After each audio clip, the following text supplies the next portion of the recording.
మనిషికున్న సంబంధము, తండ్రి పిల్లలకున్న అనుబంధము.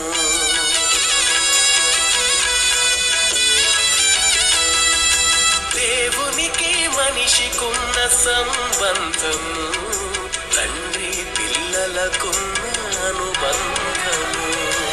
ఇదే మనకు స్థిరమని, ఇది దేవుడిచ్చిన వరమని.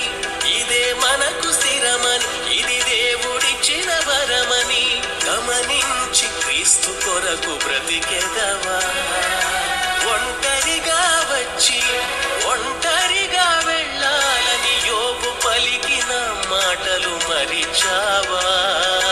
నీడ వంటి జీవితము నిజమనుకోకు, నిత్యమైన పరలోకం లేదనుకోకు.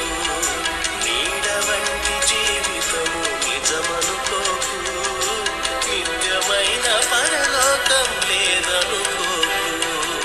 ఎవరు ఎవరికి ఏమవుతారు, నీ వారికి నీవు